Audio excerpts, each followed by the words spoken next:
Նազենի Հովհաննիսյանն անդրադարձել է Նիկոլ Փաշինյանի սկանդալային ու ոչ կոռեկտ գրառմանը ինստագրամյան իր էջի սթորիի բաժնում նշելով.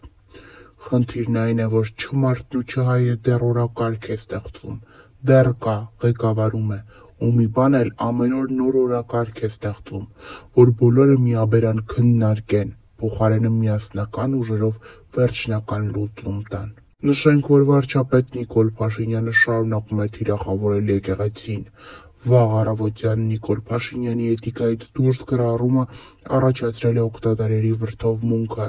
Երեկ վարչապետ Նիկոլ Փաշինյանը կառավարության նիստի ընթացքում անդրադարձել էր հայ առաքելական եկեղեցիներին ու այնտեղ տիրող իրավիճակին։ Վարչապետը հայ առաքելական եկեղեցին համեմատել էր Չուլանի հետ, որտեղ ավելորդ իրերն են դնում եկեղեցու սպասավորները։ Վարչապետի ելույթը քննադատությունների ալիք էր բարձրացնել, ինչից հետո վերջինս որոշել է ֆեյսբուքյան հարթակում ևս գրառումներով հանդես գալ։ Չուլանացված, ով որտեղ ինչ ոչ պետքական ապրանք ունի, մեկ էլ գնում ես տենում ես, ասենք ինչ որ ավելացած մետլախ, պարկով ցեմենտ, ապալովկի հին կտորներ, ասենք մտնում ես մարդը ինչի համար է եկեղեցի մտնում է ինչ-որ հոգևոր հաղորդակցության ունենալու, չէ՞։ Մեկ էլ մտնում ես նայում ես այդտեղ աղբալցրած, այնտեղ ինչ-որ մեկի հին շորերն են, այնտեղ մեկը կոշիկներն ա դրել, այնտեղ մեկը իր հին կռավատն ա վերը դրել։ Բայց ո՞նց կարելի է ասենց էլի, այսքան ինչքան կարելի է այսքան կեղծ լիներ, հարգելի ներկաներ, ինչքան կարելի է ինչքան կարելի է այդքան խոսել սրբության մասին ու այդքան արտասուրբ լնել, ինչքան կարելի է ոտի տակ տալ սրբությունները։ Ես պահանջում եմ, որ այնտեղ ստանդարտներ դրեք։ Չի կարա մեկը իր հին կոշիկները տանի եկեղեցում պահի։ Ասենք 7-րդ դարի, 9-րդ դարի, 11-րդ դարի եկեղեցում տանի իր հին բաները պահի։ Կամ միջոցառումներ են անում, շատ լավ, ոչ մեկ դեմ չի։ Հարիսա են քեպում, մատաղ ենք անում, էս ենք անում, են ենք անում, շատ լավ, հետևներից թող մաքրեն։ Դա իմ որպես հոգևոր զգացմունքներ ունեցող մարդու եւ համոզված եմ բազմաթիվ մարդկանց ինձ վիրավորում է։ Այս ելույթին կոպիտ արձագանք էր տվել Բագրատ Սրբազանը։ Նիկոլ Փաշինյանը փորձել է պաշտպանվել ֆեյսբուքյան հարթակում հետևյալ կերպ. Սրբազան, գնա շարունակիր քեռուդ կնգան դոմփել, ինձ հետ ինչ գործ ունես։ Վարչապետի այս գրառումը լի է տարատեսակ մեկնաբանություններով, մարդկային կերպարանքով չարիք, Աստված իմ փրկյազ մեզի չարեն, սա աշխարհի վերջն է, տնով տեղով անդաստիարակ են, ախր դու ով դարձար, որ երկիր ղեկավարես։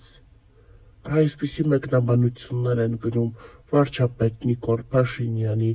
հրապարակմանը կից։ Սա երիք չէ, Նիկոլ Փաշինյանը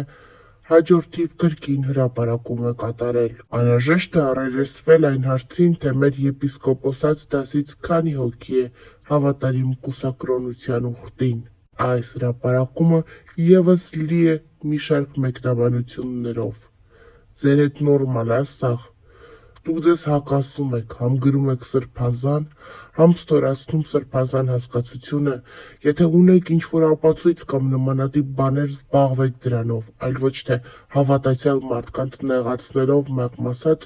սրբազան գրել, հետևից էլ այդ խայտառակություն նախադասությունը, հետևություն բոլոր հավատացյալներին։ Դուք Եգիպտոսի փարավոնի նման դեռ ինչ փորձություններ եք բերելու հայ ժողովրդի գլխին,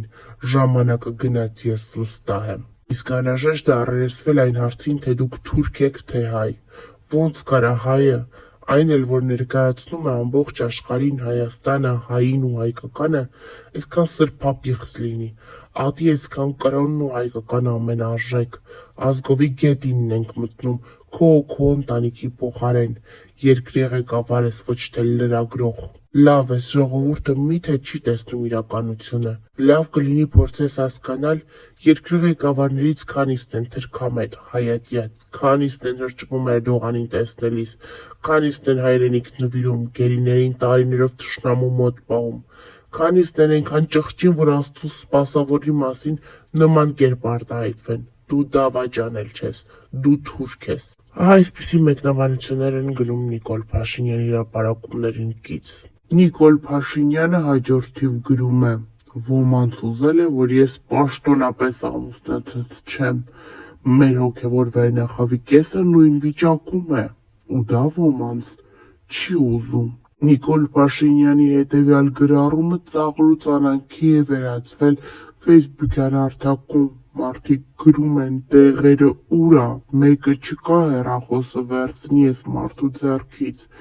ճիշտը կիսա, բայց լուսամուտներն ա, մի լավ աղջիկ ճարենք պսակենք ձեզ։ Հասկանում եմ, որ պարապեք, երկրում խնդիր չկա, որ հասել եք այս թեմային, ուղղակի խնդիրն այն է,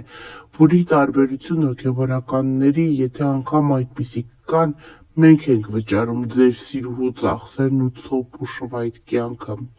այս խայտառակ էջն էլ կփակենք, ձեզ բան չմնաց։ Սրա հրապարակումները կիսաբաց լուսամուտների թեմայից է, իրար հայհոյեք, իրար քննադատեք ու մի ամանից լապ կերեք, բայց ամենակարևորը հարևաններին ծիծաղեցրեք մեր վրա։ Ու վերջում մենք ենք պատասխան տալիս ձեր արածների համար։ Ցանկացած պետական գույք պետք է գնանշվի, որ մարդիկ հասկանան, որ դա արժեք ունի, որ ամեն ինչը ունի իր ծախսը, իր գինը, եւ կառավարման մեթոդի առումով մենք էլ պետք է հասկանանք, որը ինչ արժի։ Մենք ասում ենք, դե օրինակ Լիտվայում կրթության վրա ծախսվում է հնայի այսինչ տոկոսը։ Եվ մենք ասում ենք, դե եկեք բյուջեն մեծացնենք։ Մերը դրա կեսն է կամ դրա 10%-ն է կամ դրա 5%-ն է։ Բայց հիմա որ հետ գնանք ուսումնասիրենք կառուցվածքը, կարող է պարզվել հնայի այդ տարբերվող տոկոսի 70%-ը հենց շենքերի վարձակալության գումարն է։ Ու մենք անընդհատ չենք կարողանում քաղաքականություն վարենք։ Անընդհատ մեր վիճակագրությունները դեֆորմացված են։ Կներեք, զարգացած երկրներում տենց տող չկա, որի դեմը գրածը լինի ձրի։ Մեր երկրում տողերի 80%-ի դեմը վիրտուալ գրածա ձրի, հետո մենք ասում ենք, բայց այս երկրում հնա այսքան տոկոսն է, մեր երկրում հնա այսքան տոկոսն է։ Մենք մեր հնան ու մեր ծախսերը հաշվել չգիտենք նորմալ։ Ցանկացության ժամանակ երթման արարողության հետ կապված սահմանում ենք արձակուրդի իրավունք 2 օրով, իսկ ծառայության ընթացքում ամեն 6 ամիսը մեկ բոլոր ժամկետային զինծառայողները ստանում են արձակուրդի հնարավորություն։ Ում ծառայություն ավելի բարդ արձակուրդ գնում են 10 օրով, մյուսները 7 օրով։ Սա օրենքով սահմանված է, բայց սրանով չի բացառվում արձակուրդի այլ հնարավորություններ, այլ այն մյուս հնարավորությունները մենք մաքսիմալ բարդացնելու ենք։ Այսինքն որոշումների կայացումը այդ մասնավոր դեպքերում արձակուրդների արդեն հնարավորինս տանելու ենք դեպի գլխավոր շտաբ, որպեսզի անհրաժեշտությունը հիմնավորվի, որպեսզի քմահաճույքով կամ բարեխոսությունով արձակուրդի հնարավորությունը նվազեցնենք, բայց այդ ճկունությունն էլ ենք տալիս, որ օրինակ մարդը կարող ասի, այս անգամ ինձ 5 օրով տվեք, ես 2 ամիս հետո ունեմ ընտանեկան ինչ-որ միջոցառում, այդ ընտանեկան միջոցառման համար ինձ արձակուրդ տվեք, գնամ մասնակցեմ, համոզված եմ մեր սիրելի զինծառայողների, սիրելի ծնողների մոտ հարց է ծագելու։